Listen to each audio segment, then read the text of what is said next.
coach won't fail. Tune in, it's time for Common Man. Common man, charge the housewives like no one can. What'd you shoot? Where'd we play?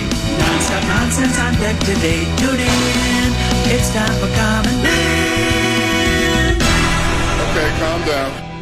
Why should anybody aspire to be a common man, an average man? Do you realize what it means to be average? That means you're the best of the lousiest, and the lousiest of the best. Now, if we demand more and more for producing less and less, while the have-not nations encourage and inspire and indeed require hard work and maximum effort, if we deify the common men while they encourage and reward the uncommon ones, well, the end result of such a lopsided race as that is too obvious to require elaboration. I mean, it's like, hello? And Peyton Manning takes the knee for the third straight time, and that should do it, folks. The final score of Super Bowl 41, the Colts 29, the Bears 17, and look at the pandemonium from the Indianapolis sideline down here in Miami.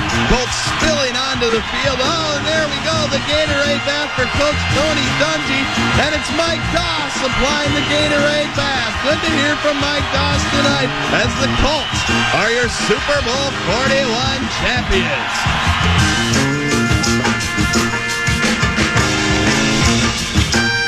What do you think of my defense now?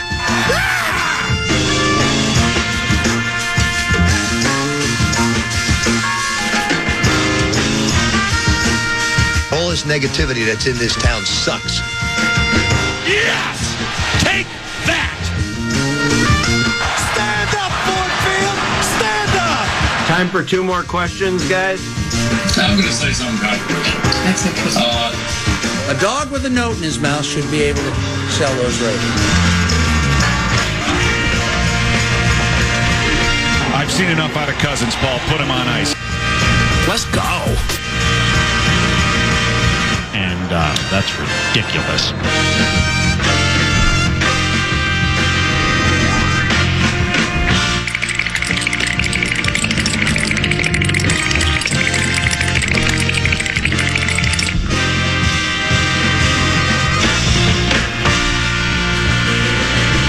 Lowercase d's. Yeah, I always love that one.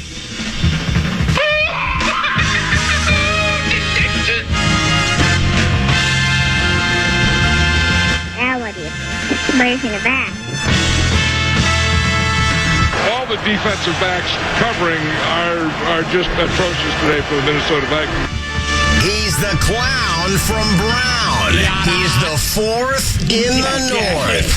This is the common man, Dan Cole. And the run begins in 5, actually 3, but 5 sounds like more than 4, 2, 1. Greetings, good afternoon, and ack, to you and yours. I'm Dan Cole, and this is the worst all sports radio station in the country. So says a former employee who funny was fired from here. This is my La Brea tar pit, KFAN. Someday archaeologists and paleontologists will be sifting through the rubble that will be 1600 Utica Avenue South. They'll stumble across my skeletal remains, cold dead rigor mortis-laden lips attached to what was normally a Neumann BCM 104 microphone. I'm not sure what it is now. I think it's an Electrolux. And they'll say, egad, it was a social commentator with an archaic communication device. I'm unprepared, uninformed, and unapologetic. Tend to be as the sidekick of the Common Man program. We're here until 3, and then we turn it over to the poised, polished, and professional bumper-to-bumper program with Big Ticket and JG. Timmy, don't take this wrong, okay? Oh, boy. You're on the receiving end, and I don't know if this is really a cheap shot. I just think it's realistic. The radio, the best I could come up with, the radio equivalent for Doncic for street clothes would be trading Barrero for you. And then throwing in Brett Blakemore, and Larry Mondello guy for Big Ticket. Would you say that's sort of? I think there's a different way to go with the fan here. Okay. This might be insulting to Mark Rosen. But I think we love this. I should have thought this through. I think the Anthony Davis, Mark Rosen one, because he's older, is a little bit more past his prime, and he doesn't show up to work half the time. Wait, hold So on. I think maybe I'm more of like those throw-in pieces you're talking about. Yeah. The throw-in pieces, that's me. Anthony Davis is Mark Rosen. I like that. That's very good. Yeah. So, I should have consulted with you. We met before the program and went over the material, and I didn't know I was going to open with this. Yeah, it's like trading Barrero for Mark Rosen, you, and Brett Blakemore, and Larry Mondello. Yes. There's no difference to it. And, I don't think you'd boy. Even just thinking about it kind of sends shivers me timbers is what it does, and I'm sure the audience will probably think the same. Also makes that Rudy Gobert trade look like even more of an overpay.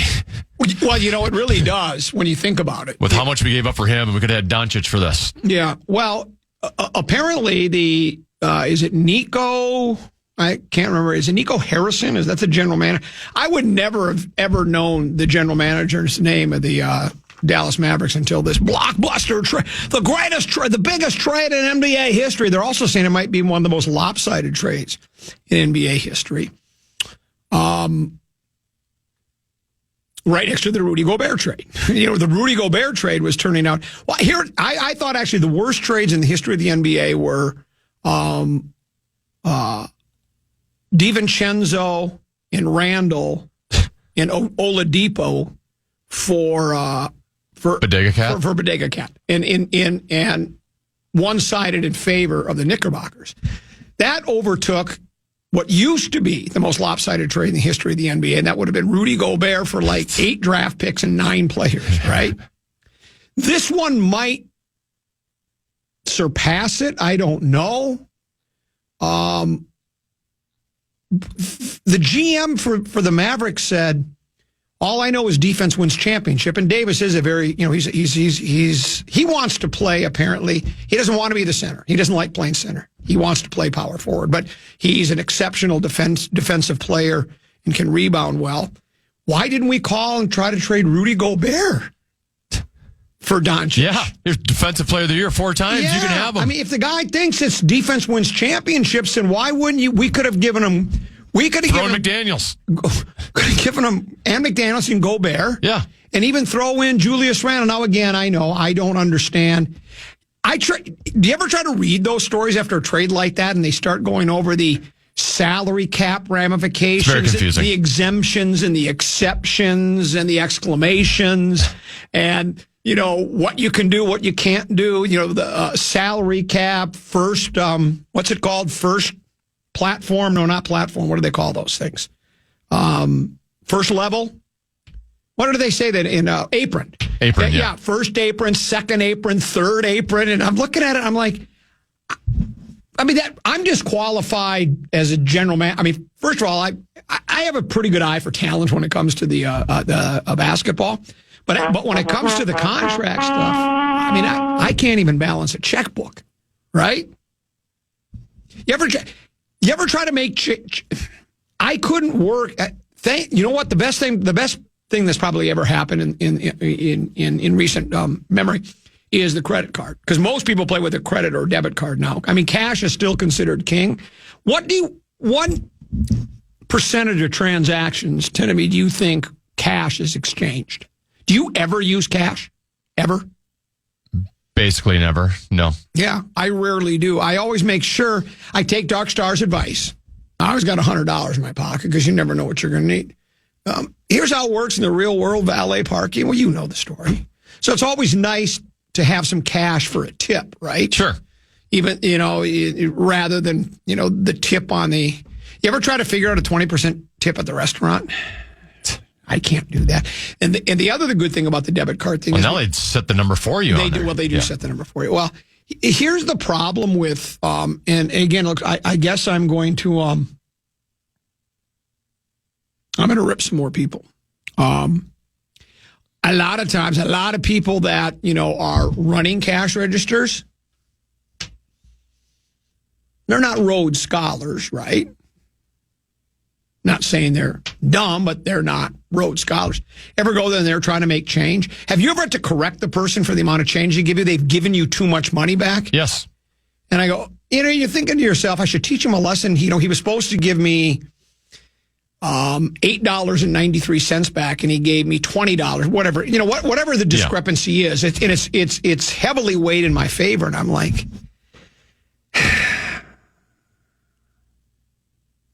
there was a time I would have taken the money because I needed it, and then you think to yourself, that time doesn't exist anymore. But maybe I should teach him a lesson so when he tries to balance that cash register, he's going to find out he's short of money. But you do the old, hey, you gave me $10 too much. Oh, man, thanks. I appreciate that. I have trouble making change for if you handed me a $20 bill for $10.93, I had to think about it for a second. See, that'd be $9.07, I think, was what you'd be getting back. But that was an easy one. They can become very, very complicated. So I'm actually glad that we've gone. And I owe it to you as far as did you see this video? They have those skimmers at gas pumps where crooks will put a skimmer over where you slide your card in. There was a story out of Detroit. Okay, it was the Detroit television station. It comes up on my handheld, which doubles ass, and the two anchors go. For those of you who go to gas stations, there are skimmers all over. They show how quick this guy put a skimmer in. There's a camera up above the gas pumps. This guy walks up to the gas pump, and it's just boom, boom, and he slides it in. It's just like that. And then, of course, they get all your credit card information from that thing.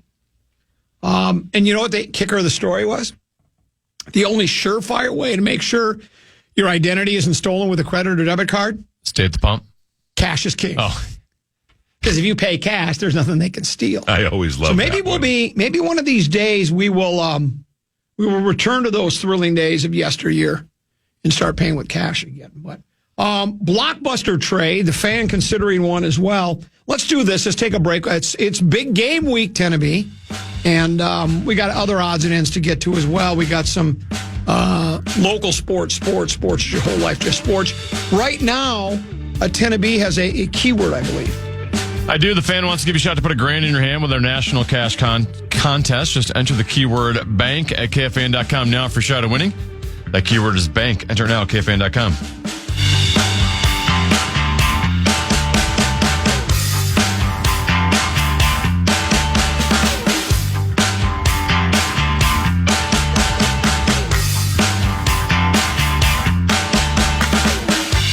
Wolves.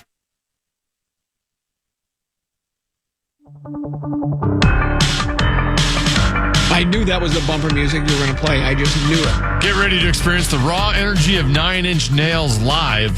Trent Reznor and the band are hitting the road for an electrifying tour you won't want to miss. Catch them at XL Energy Center on August 17th for a night of unforgettable music and intense performances. Tickets are on sale now. Get all the details at KFAN.com. Keyword calendar. Plenty of hype. It's really beginning to build for the big game. Let me ask you a question, Timothy. Yeah. The halftime show at the big game is always a talker. People are very excited about it. Matter of fact, sometimes I think the halftime show gets more hype than the game itself. Yeah. What do you think is getting more hype right now? Big game, halftime show, or Common Man's appearance at 5 Iron Golf on Thursday night, 5 to 7 at the Grand Oak? I always love that one. Oh, you can laugh all you want. There's a buzz. It's palpable. You can feel it all across the Twin Cities. Your opportunity to verbally slap the official, unofficial ambassador of Minnesota Golf on the back, touch the hem of his garment, buy a book, and I'll even autograph it for you. Hit knockdown. Watch Common Man hit knockdown, punch, cut, fade, draws. Think about that. Just watching me hit shots with TrackMan technology. And then we're having a contest. Who closest to the pin? You know what I tell you? Good luck with that. I'm going to set it up so it's a shorter hole so we can really throw darts. I'm not doing 226 par 3. Sorry. Might even set up, is it the 7th at Pebble or is it the 8th? I can never remember. The 7th at Pebble.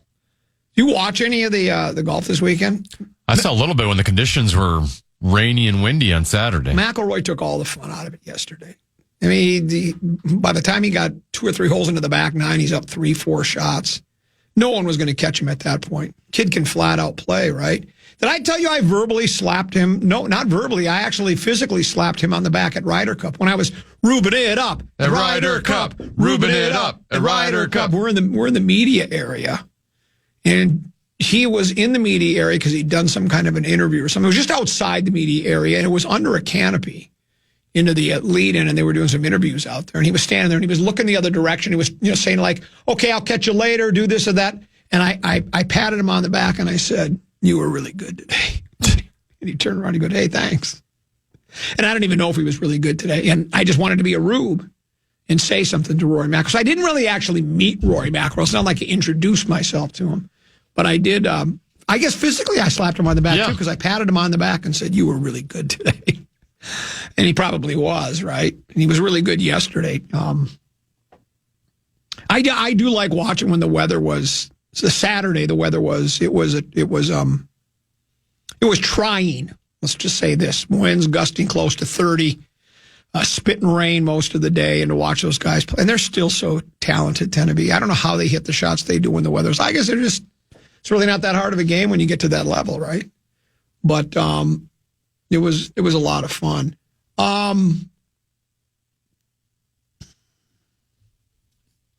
When the trade was first announced, Tenneby, for Doncic and Street Clothes, I thought it was Luka Garza for that would have made Street Clothes one. More sense. And I was excited because I was thinking, now we got another big man back, and and Garza's got some size, but I mean, Street Clothes I don't know if he's going to go down as an all-timer, but the guy's got a ton of talent when he can stay healthy, right? Yeah. So I thought Garza. When he plays. Yeah. I thought Garza for Luka Garza for Street Clothes. I thought this is great. And it turned out to be, it really wasn't that case. The GM for Dallas is getting skewered, and probably rightfully so. Though the devil is in the details. Apparently, Doncic did not ask for a trade that we know of, right? It's not like he demanded a trade. The GM said something to the effect of they felt like they got ahead of what was going to happen this upcoming summer because Doncic was eligible for the Supermax and also a year away from him being able to opt out of any contract. And they felt like they needed to get out in front of that. Because, there were probably teams out there that were going to load up and make an offer if he went, if he decided to play it out, right, and see where it was going to go. And that's what we don't know from behind the scenes. I mean, if it's possible that, that Doncic was willing to entertain offers and move on with the rest of his life. I mean, not many guys stay with one team anymore, right? No. I mean, I can't think of a guy that's currently playing or recently playing that played years and years and years and stayed with the same team from start to finish. Steph Curry would be. Yeah, I guess Curry, right? Yep. Yeah, he's been with the same club since the beginning. Probably will finish his career there. But even guys you think, well, I always thought the Splash Brothers would stay together forever. No, didn't happen, right? Yeah. It looked like Bodega Cat was going to stay here for his entire career, and that didn't happen. So, I think the guy's right. The Doncic is, by all accounts, is considered a generational talent, one of the top 5 players in the NBA. Offensively, he has almost no peer. But he's not very good defensively, and he can't stay healthy. And, it looks bad on the surface. But, again, we'll probably find out more as time keeps on slipping into the future. By the way, Tenneby, did you know it's 138 days till the days start getting shorter? No! 138 days before they started getting shorter. Let's do the... They're currently getting longer then, huh? Yeah, they are. Nice. Generally, we do Peek at the Purple, brought to you by Affordable Electric. Remember, Affordable Electric, 24-hour same-day service. They will not do any work at your home or business until they give you an estimate. Affordable-electric.com. Affordable Electric is shockingly affordable. Usually we do peek at the purple. There's nothing going on with the purple. So let's call this whiff at the wolves in the whiff of the wolves and whiff of the wild. I always love that one. The Wolves, it was their B team, but they lost to the Washington Commanders in just they lost by 2. They said Ant was sick. Do you think it was that's a skip game is what that really was? It's a load management skip day, you think? They thought, hey, maybe we can, good time to rest and we can still win. And what is a bit concerning is I'm so bad. My wife thinks I got undiagnosed. Is it ADD? What is it where you can't focus and whatever it is? That's ADD. You can't remember things. That's Alzheimer's. Yeah, well, she doesn't think I have Alzheimer's. She thinks I have undiagnosed ADD or ADT or ADHD, whatever it is. Julius Randle. Is that his name? Yes. He didn't play either, and Finchie said something affected might be more than a few games. His was injury related. Yeah, and he said it might be more than a few games. So it's that because he came out of a game 2 games ago because something like in the inner thigh. So that would not be good. Yeah, that would not be good if he for that. Well, and Naz Reid left in the third quarter of the game with a finger. Yes, he had a finger sprain. You would think that wouldn't be quite as serious. Well, you know what they said about Bodega Cat during the game? He has a sprained thumb and a bone chip in there, and it's affecting his 3-point shooting. But he's not going to get surgery because I think if he opted for surgery, he would be out for a long time. Sure. So he's going to play through. He's going to tough it out and play through it. Meanwhile, your Wild, they got just destroyed. They weren't that far out of that game, though, right? Touchdown, 2-point conversion on 6-0. I want to get your thoughts on that. I wonder if I should wait till 5-3-4 for that so I can eat my lunch.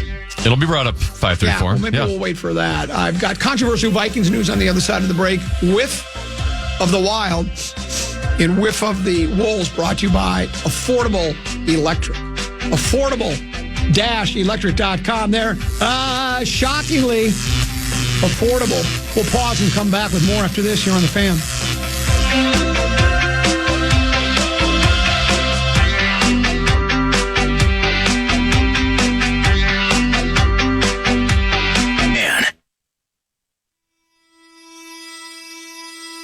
Want to chime in on what's happening with your favorite KFAN program? Make your voice heard on the Bradshaw and Bryant text line. Let us know what you have to say by texting your message to 64686. That's 64686. Standard message and data rates apply.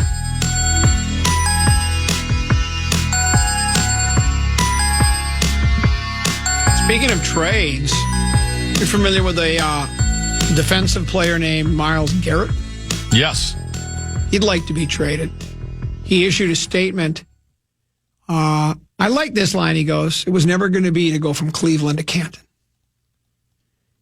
Guy's kind of high on himself, isn't he?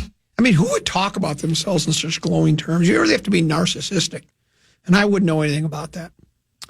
But he wants to win a big game. Do you think the Purple would be interested, Teneby? Did we have any tradable assets? How many teams do you think will... And, you talk about...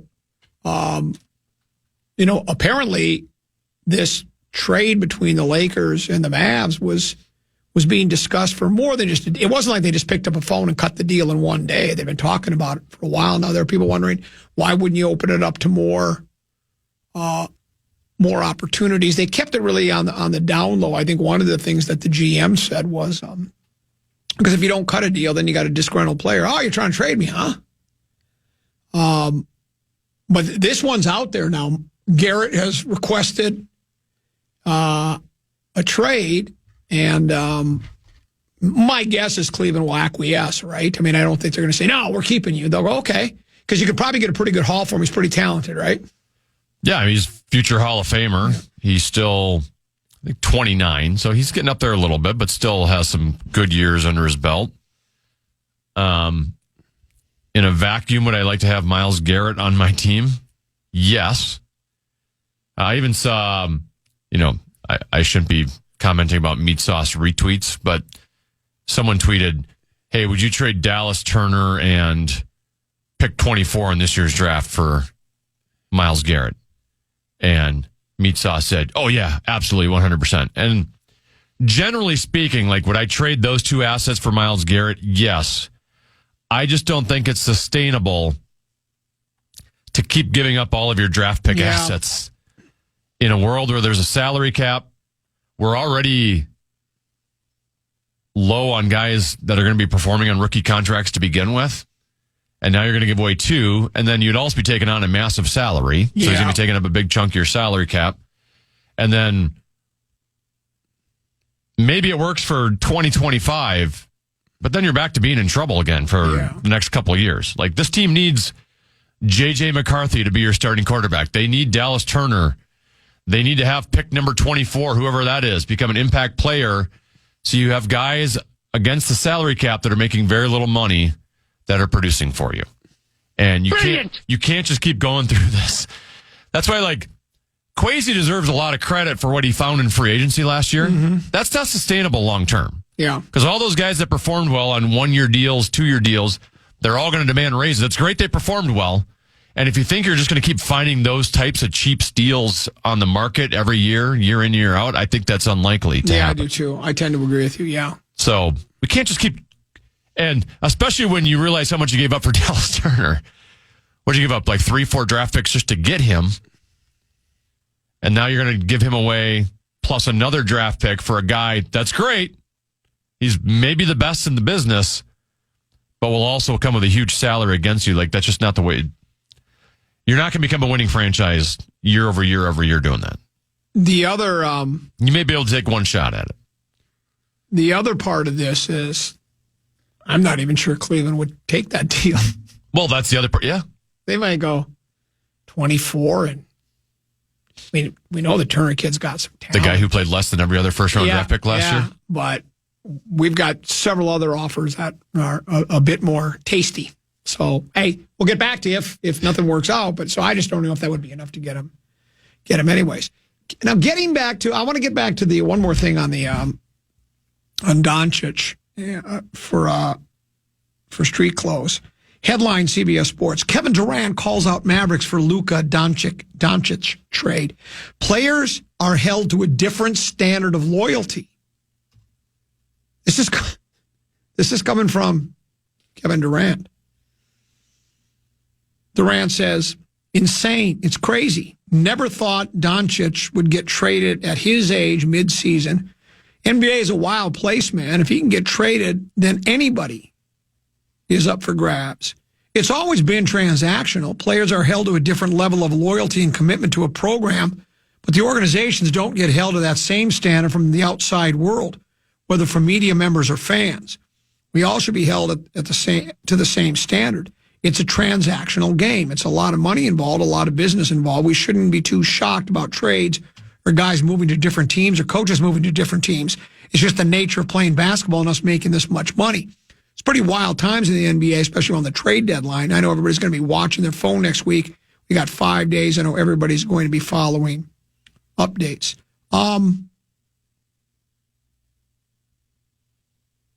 He goes on to say you start seeing stuff like that. As an organization, you might get a little more courage to do some stuff. You see another team trade away somebody like that.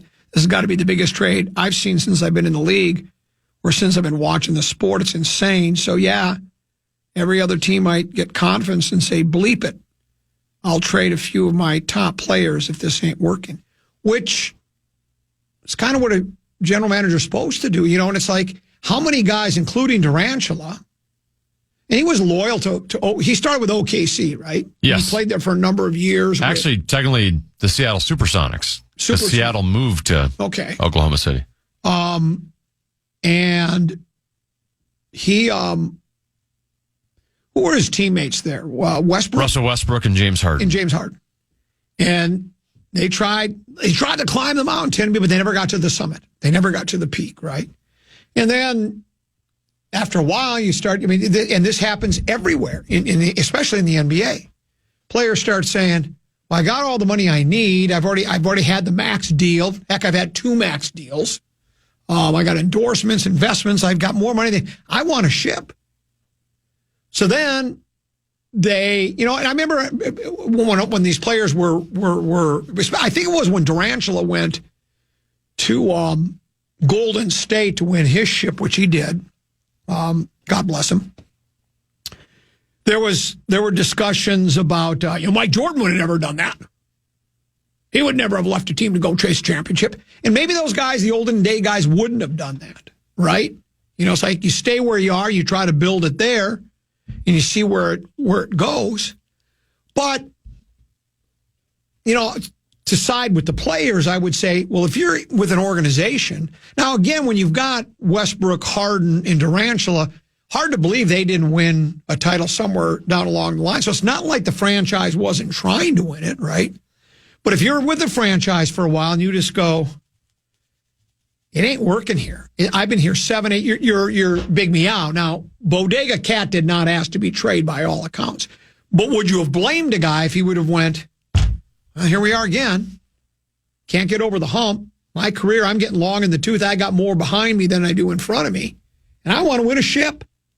So I'm going to leave via free agency or ask for a trade. It happens all the time. I don't know if he's right that organizations aren't loyal to teams. They give these guys big max deals. Didn't he get a max in OKC, or did part of the reason he left it was he not getting enough? I don't know. I don't remember.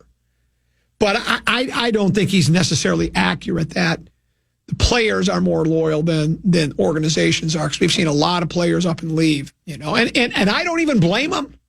You're playing for a terrible team in a terrible city with terrible fans in a terrible stadium, a terrible this, and you can't win a ship. There's fear with Kirill Kaprizov. Right. Leaving. Yes. Wanting to go to a winner.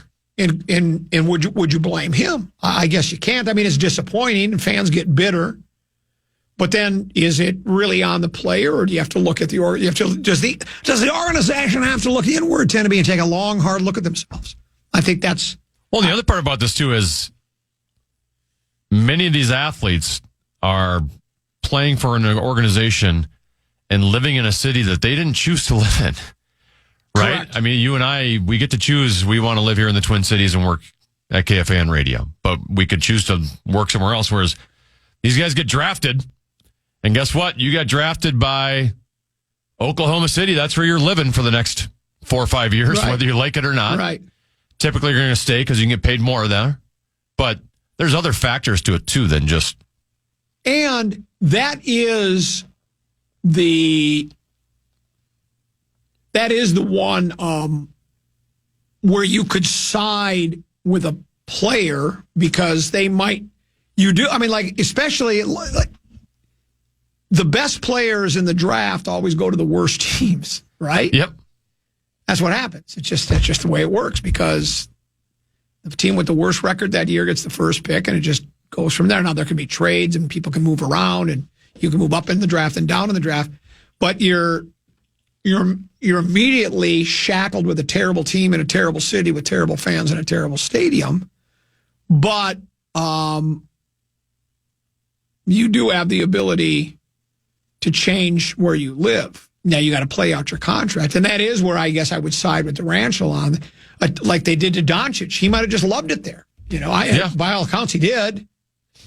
He did. Sounds like he got blindsided, yeah, too. he got blindsided by it. And all of a sudden, you're like, you got your home there and whatever. I don't know if he has a family. I don't know if he's married and kids. I have no idea. But he's there, and he's probably, the team went, they went to the Western Conference Finals last year.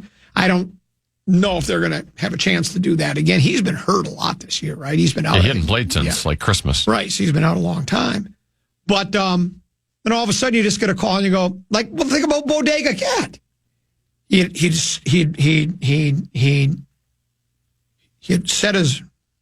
planted his roots here. Is that how you'd say that? He was part of the community. He was part of the community. He was here. I mean, he looked like he was a lifer here in Minnesota. Then all of a sudden, 3 days before camp, he gets called into the office, I'm sure. I don't think they just texted him. Maybe they pulled him aside as they're getting ready to practice. Hey, Big Meow, come here. Why'd you call me Bodega? Well, we're trading you to New York. And just like that, it's like, you have no choice in the matter.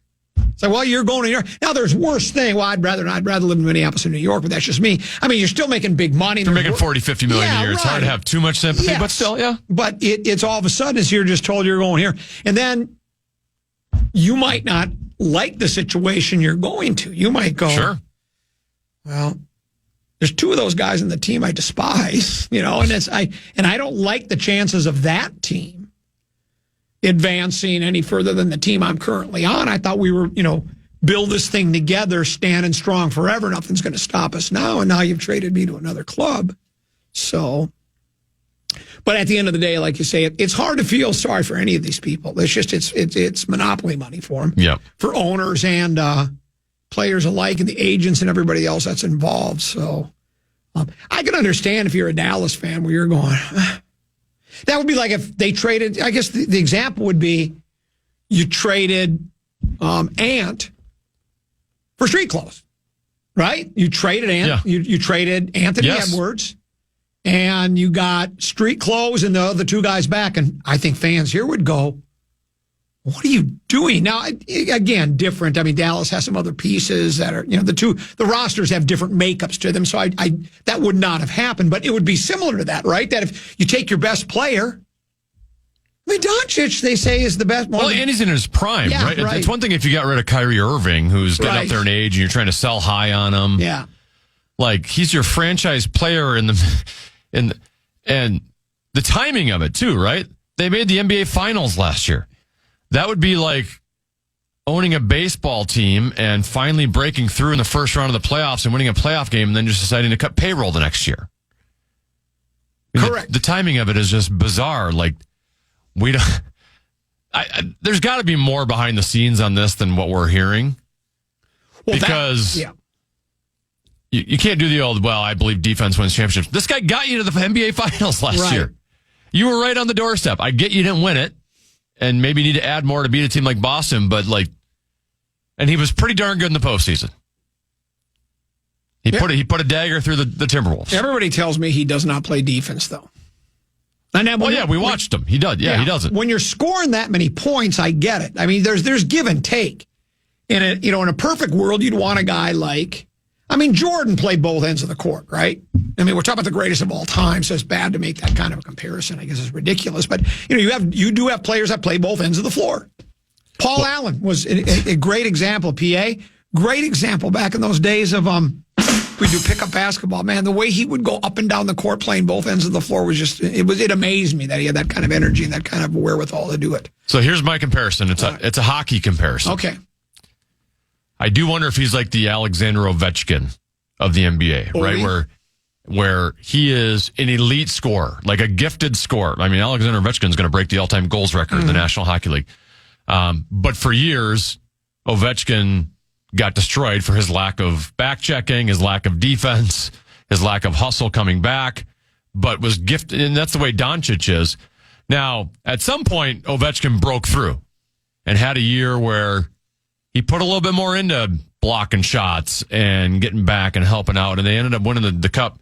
I do wonder if Doncic, he is so unbelievably talented offensively that if he just goes, one of these years I'm just going to actually work and play some defense and we'll see how we do.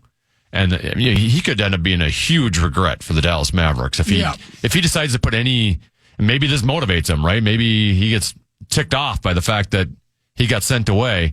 And all of a sudden you see a new fire in him and he could be the best player in basketball over the next 5 years. Now the other tentacle to this, another angle is everybody seems to believe that it blindsided LeBron too, that he was not in on this. And he and Street Clothes are pretty tight, right? They've been playing a lot of basketball together.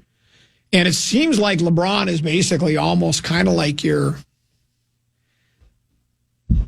assistant GM, right? Let's face it. The only reason Bronny got drafted by the Lakers because LeBron demanded it, or at least said, "Hey, for all I've done for you and all you've done for me, and hey, what do you think? Don't you think it'd be cool could you draft my kid for me? I really want to play with my boy. Please do that for me." And they probably said, "Yeah, what's a second round pick? Was it 55 overall, whatever it was? Yeah, we'll do it. Why not?" Right? It wasn't that big of a deal. So it's not the same as checking in with LeBron on a trade of this magnitude. But LeBron is he 40 now? Yeah. 40 or 41. That's what I'm saying. Yeah. Like, it's always been LeBron's team. It can't be that anymore. It's Luka's team. You got to build around Luka. And Luka, apparently, I didn't know this. LeBron must be really old because apparently they keep saying LeBron was a childhood idol of Luka Doncic. Yeah. And I guess he's 15 years old. He was playing at, 18, 19 years old. Right, So, so if you were 8, childhood and idol. LeBron breaks into the league. And he's playing with him now. You were a childhood idol of mine. Now we're working together. And you know what's... You're probably familiar with the 1919 Black Sox, right? Yes. Cheating scandal. And whether it was really true or not, legend has it, an 11-year-old boy, and shoeless Joe Jackson, one of those I was accused of throwing games, and said, say it isn't so, Joe, say it isn't so. I suppose you have the same kind of things. I was your idol, and then when you finally worked with me and saw what it was like behind the scenes, you're like, I don't know why I idolized and pedestalized that guy. Well, now you know why I came in with rainbows and unicorns and everything was great. Yeah. And that's changed. Rainbows I'm guessing and for unicorns. Who does that song? I didn't even know that was a song. I've been done with it every day. I don't want to in the pouring rain, and she will be loved. That's Maroon 5. Yeah, that's Maroon 5 does a song where he's talking about everything is unicorns and rainbows as part of the lyrics. Oh, really? Yeah, tell me. Didn't realize I was stealing from Adam Levine. I'm a pop music. You know me. I'm open to all genres of music. I'm open to every era. It doesn't matter to me. I'm kind of hip now with it while in that. But I'm guessing I was a childhood idol for Deuce and Baby Brother Peter growing up. Yeah, absolutely. And Baby Brother Peter, he was crushed when he saw you wearing banana underpants. Yes. He said banana underpants, really. So there you go. What if the Lakers win the NBA title? I don't know if that's. I mean, you got LeBron and you got Luka. You got a shot with Luka. How about this? What if it's not going to happen, right? What if Dallas won the whole thing with this trade? What would fans say then? You were ripping me for trading Doncic, and now look what happened. I just won an NBA title. I don't think they can. What do they got? Well, Dallas, the reason they were very tough to defend last year is you had two guys at any point could put the ball in the hole, and you can't take them both out. Now you know in the fourth quarter, all right, well, let's shut down Kyrie Irving. Yeah, but now you've got Lively. Oh, they'll be good defensively. Who's the other guy? Gunder? What is the other guy's name? They got two big guys that were brilliant last year, and I think they picked up where they left off. See if you can find that other guy's name somewhere. And then they got street clothes. They got three big guys. We thought the two. Well, they got Klay Thompson there, too. Yeah, and they got Klay. Daniel Gafford. P.J. Washington. Derek Lively. That's a hell of a team. Street close. I'm jumping on you know what I'm doing? I'm jumping on this team's bandwagon right now. They're not my second favorite team. It's the Wolves first, and now I'm jumping on this. But that's a hell of a lineup. I think the guy's getting you don't want to give Luka $325 million because then what do you put around him in a couple of years? It's the same thing about rookie deals. What if this guy ends up being considered a forward-thinking genius? He had forethought, much like now isn't in the National Football League. Now it's like, get a guy in his rookie deal. How brilliant do the Commanders look right now? With Jaden Daniels. They've got a nice run here for 4 years. Well, yeah, for sure. And they got money to spend on other plans. I don't know what their salary cap situation is like, but I would assume they got money to burn now, right? Same thing we could get if J.J. McCarthy's able to step up. I still don't know if we're going in that direction tonight. It's very quiet. When will we start hearing? I guess when we get closer to free agency and the draft, right? Is when we'll start really being able to see what kind of ideas the Vikings have as far as the quarterback situation. I'm guessing next time Dallas takes on the Los Angeles Lakers, Luka's putting up 50. He might put up 50. He's going to put up a 50 spot. He might put up 50. Let's pause. When we return, it'll be time for 5-3-4. Tana, what you got? What do you think of Jared Goff now?